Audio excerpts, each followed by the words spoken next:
Hello, everyone, and welcome to the New Jerusalem Church's YouTube and Facebook page. Whether you're watching us on YouTube, watching us on Facebook, we want to welcome you to this brand new segment that we are doing. I am here with the pastor of the New Jerusalem Church, Miguel Pagan. I am Miguel Pagan. We are Miguel Pagan, and we are here to just basically talk about your Sunday sermon. So we normally do this, on a regular. We'll talk about your message. We'll kind of debrief about it, right? And, a lot of times as a pastor, when you're preaching up there are things that you forget to say, things that you don't get to say. Time is on your side or against you sometimes. And afterwards, you're always like, man, I should have mentioned this, could have mentioned that. And I think this is a great opportunity to just dive in just a little bit more about, the message that you preached and just bring people in for the conversation and allow people to be blessed by it, right? Amen. So, Amen. Our theme for 2024 has been accelerate for our church. And since, January, the beginning of January, every Sunday, you've been bringing us a message on divine acceleration and what that means. So quickly give us a recap. And for those that are watching that probably haven't seen our, messages, you can actually check out the messages on our YouTube channel. But give us a quick recap of the first few weeks of this series on divine acceleration. Awesome. God bless everybody. Divine acceleration. This year, I wanted to start out by teaching the people on different ways in which we can sort of create divine acceleration. We can't make divine acceleration happen, but we can kind of create the atmosphere where God can work for us to be able to do it. And I think it's important that, as the theme accelerate for the church, for us to be able to move forward and getting God to do the things that God has promised to do in our life, but doing it quicker requires preparation, right? So we started off talking about patience. Because patience is very important, as we all know. Many times there are things that we want to do for the Lord. There are things that God wants to do through us. Many times we may feel that we're prepared to do it, but there's things that God has to work out in our life, and we just have to be patient with God. We also have to be patient with ourselves, right? So we started talking about patience. From there, we moved on to development. Development is also key, because development is the stage, right, where God starts to prepare you for the things that God has for you. And development, that could be a long process for certain people, right? It really just depends on your focus. And this is why we're teaching on it. We want people to really hone into the things that they're called to. And develop themselves in a way that would make them efficient for the things that God is calling them to. So development is something that God does through our daily experiences, and he takes us through different areas of our life where we would experience things that would help us grow, and we can use these things to accelerate God's plans in our life. And then from there, we moved on to generosity. Generosity is an area of our life that creates capacity. The more we give to other people, the more capacity we create. That capacity allows God to give you more. So when we talk about that, giving is definitely one of the ways in which we can bring more into our lives.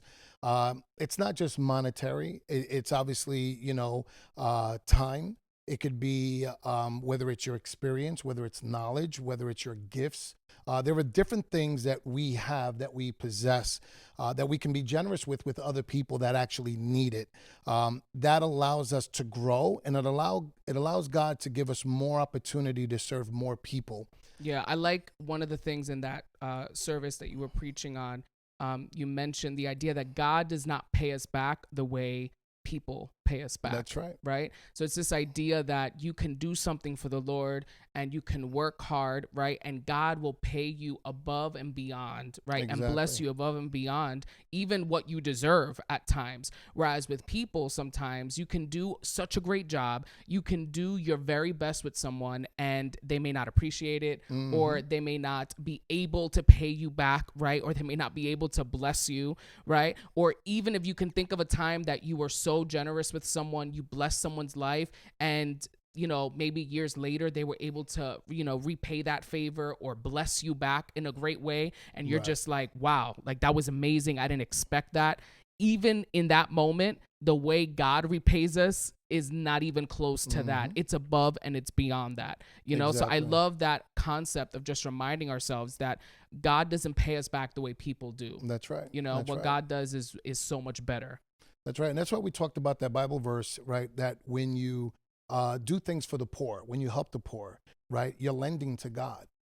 So doing things for other people who can't pay you back is the ultimate reward that you would receive from the Lord, which is blessings that would bless your life in areas that other people don't know about.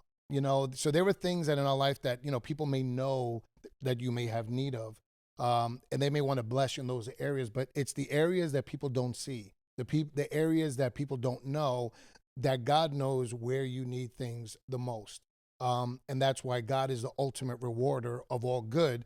But when you do things for people and you're generous with what you do, right? It's not just doing things for people. When we talked about generosity, we talked about doing things with compassion, right?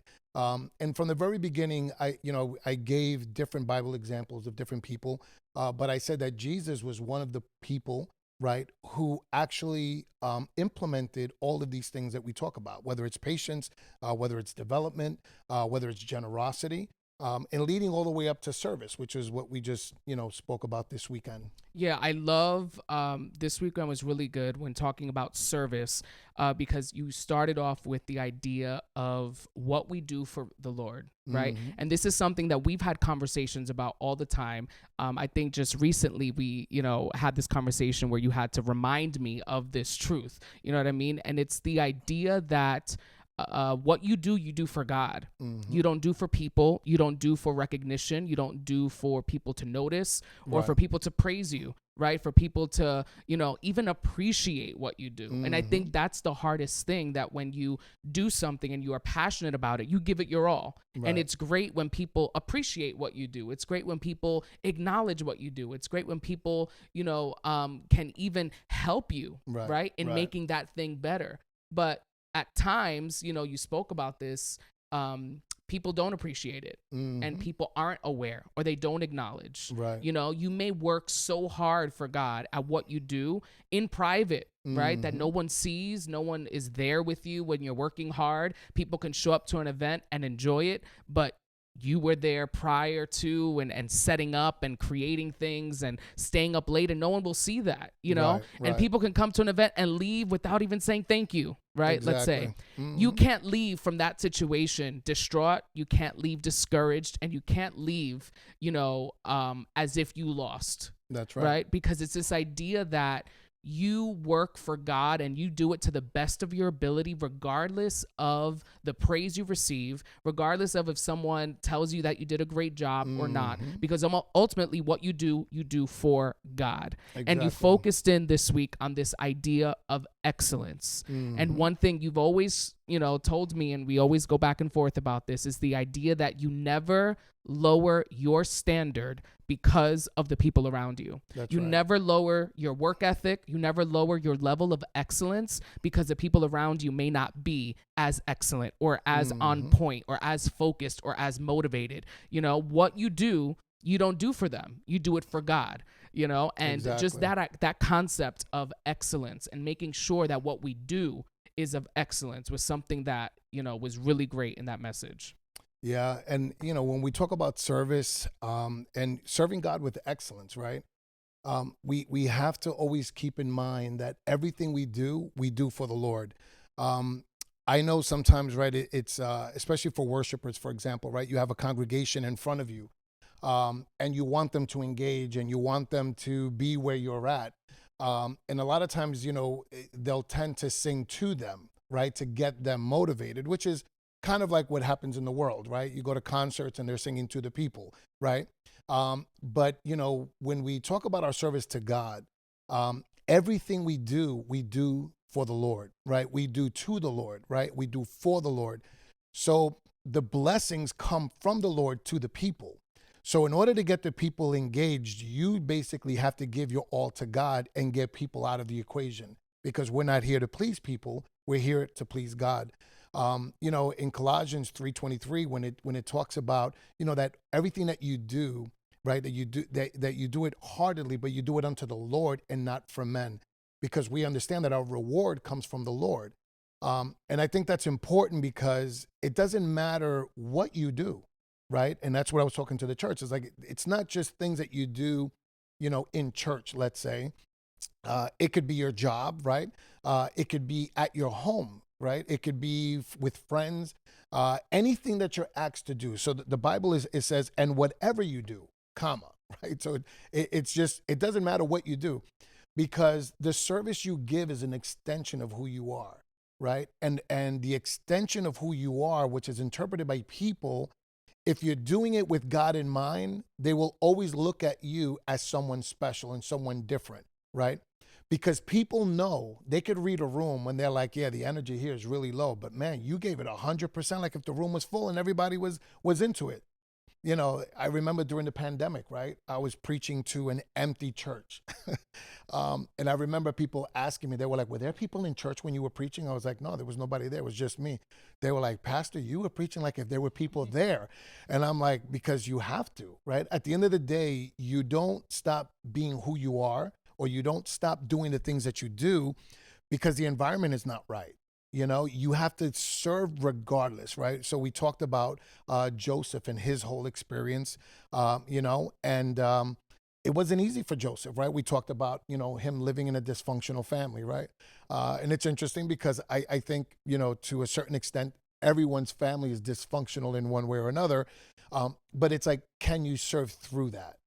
Right? Can you serve through that? Because that's the real key. That's the hardest part, I think, because I think everybody wants to have a ministry. Everybody wants to have a family. Everybody wants to, be a leader in the church. Some people want to be pastors and teachers and all of that. But now when you get in those spaces, right, and you get in those positions, that's where the real test starts. Right. You'll have to push through all of those feelings. You'll have to push through the feelings of, I'm doing something for someone and they're not appreciating it. Right. Who actually is going to notice this small change I'm making? Who actually cares that, this flyer has that word that's misspelled? Are they even going to notice? Right. That right there, is you lowering your level of excellence because of what other people will say. Right. It's like, regardless of what you're doing and where you are, you're doing that for God. So at your job, right, when something is bothering you, when you don't feel like getting there on time and you're repeatedly getting called out and it's like, whatever, it doesn't matter, other people get there late, who are you representing in that moment? That's right. Because at the end of the day, we represent Christ. Exactly. So at the end of the day, you, wherever you are and whatever you do, like Colossians says, you have to do it with all of your heart. Right. So this idea of excellence it's not just limited to us being in the church and what we do for God, but this is just even outside the church. And if anything, when we are out there, that level of excellence needs to increase drastically because people are watching. That's right. That's right. So it's almost like people are watching you to see, right? Well, how excellent are you? Right. Well, you claim to be a Christian, right? Well, how are you going to handle this situation, right? So I think a lot of times, we push that to the side and we forget that it's not just here, right? And it's not just, when we are in church, in operating in the function of our ministry, but it's also when we are out there in our mission field, right? And one of the things that you spoke about that was really impactful was the idea of giving power to people. And that was so good because we are all guilty in one point or another in our lives of giving someone power that never should have had that power in the first place, right? So talk a little bit about that idea of us, in service, but allowing people to have this power over us. Right. Well, it's unfortunate, right? Because there are times that people stop doing certain things for the Lord, right? When we talk about, the service that we render to the Lord, there's a lot of people in church, and some of you probably listening right now, that are capable of doing a lot more than what you're currently doing.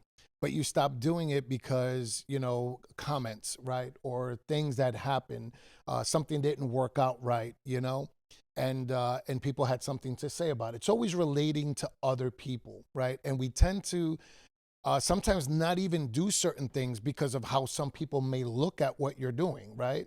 Be like, well, why is, you praising so much, right? Or why are you, putting so much energy into this situation? Don't you see that, nobody really cares, Um, and at the end of the day, when we stop doing things for the Lord because of how other people perceive the things that we do, we give them power.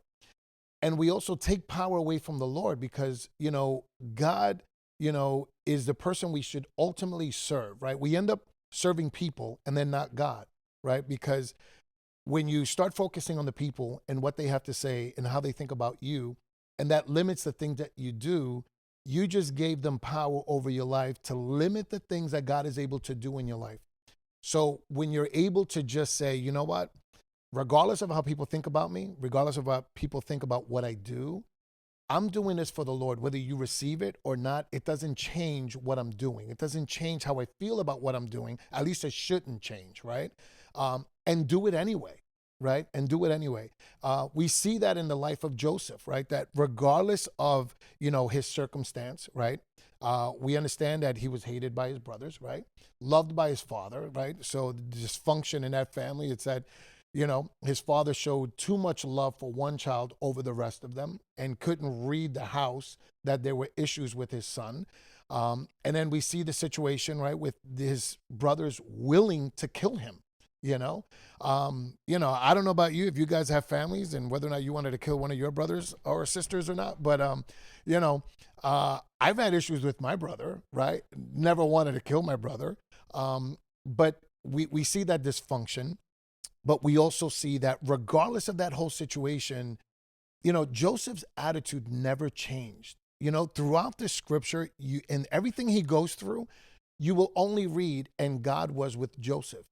God never departed from Joseph because Joseph never complained about his situation. So the Bible doesn't register it, and I know that he's human, right? And he was young. Obviously, he was 17 years old when he was ripped from his home and sold by his brothers.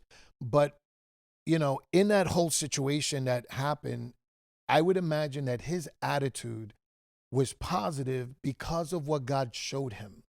He understood exactly what it was that God showed him. And I think when you know what God has called you to, no one should have the power to take that away from you.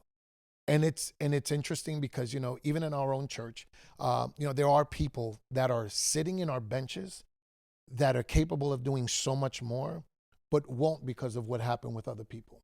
And that was one of the reasons why God had put that in my heart to tell the people, because I believe that God wants these people to understand that their service is not just to people, but their service is first and foremost to God.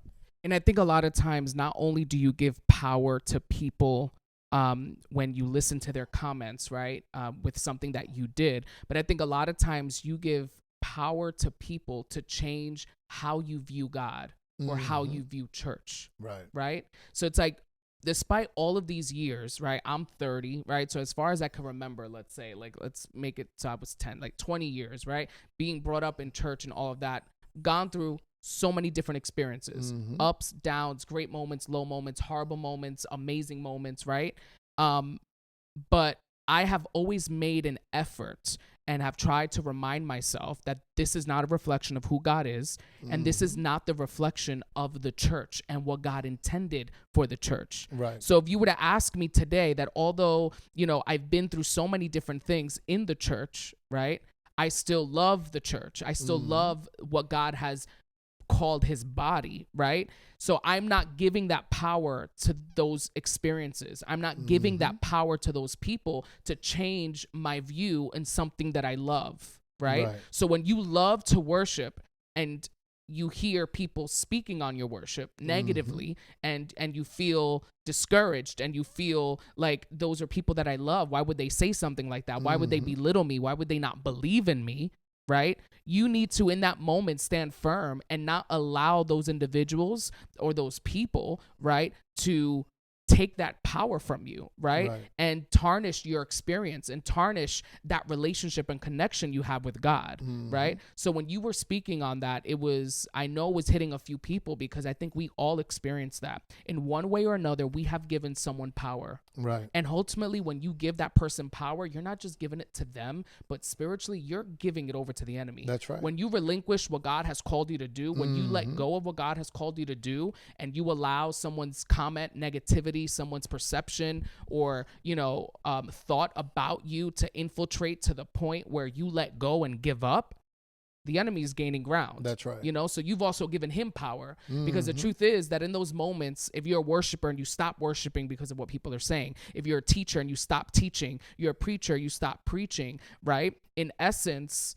that opens the door now for other things to happen in your life. Right. You know what I mean? That's right. Now it creates distance. Now it creates a dissatisfaction, because when you're not operating in what you've been called to do, you won't be happy. That's right. You won't be fulfilled, and you won't be satisfied. So I think it was so great that you brought that concept up and just reminding us not to do that, but with this message on service, it was, the main point was the idea of just reminding the people that what we do for the Lord. That's right. And one of the things you said is that when you notice and when you know that something you do can be better, it is your responsibility to do better. That's right.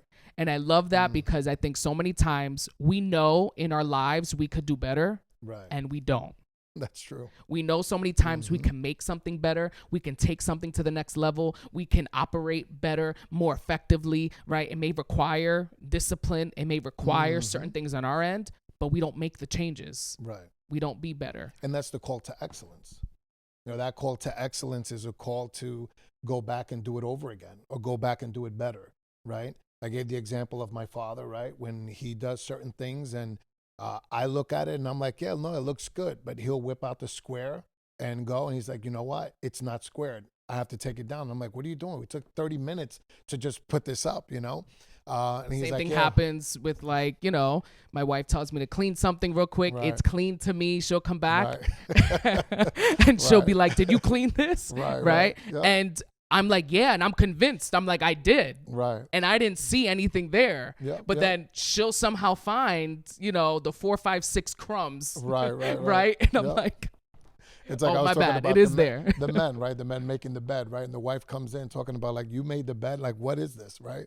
But, at the end of the day, you have to do the best at everything that you do. So you make that bed with excellence. You pick up the crumbs with excellence. You vacuum with excellence. Right. Everything, Yeah. everything. Because it's a reflection of who you are, right? It's a reflection of who you are. It's a reflection of who you represent. At the end of the day, that's why, knowing that our service to God is to God and it's not, to anyone else, should make a difference in our life. And I think that's part of one of the ways, right, in which we can create divine acceleration in our life, where we can have, the Lord look at the things that we do, and God can trust you with more, right? He can trust you with more opportunities, because he knows that if you didn't get it right the first time, you're going to go back and fix it. He knows that if you felt that you could have done better, that you will do better, right? And not settle for, it should be good enough because everybody else, did worse, right? That's not the standard, right? That's not the standard. You should always try to do the best you can. Yeah, and I think that's a great way to end it and wrap this conversation up on doing it with excellence, right? And wrapping up this week's sermon. So definitely, if you guys needed that encouragement, be encouraged and be reminded that what you do for God. So do it Amen. with all of you. So if you are not subscribed to this YouTube channel, if you are not subscribed on our Facebook channel, subscribe where you are watching, and be sure to check out the messages from our Sunday services. Make sure to check out all of our videos and things that we upload. And it's a year of acceleration. Yes, it is. So get with it, all right?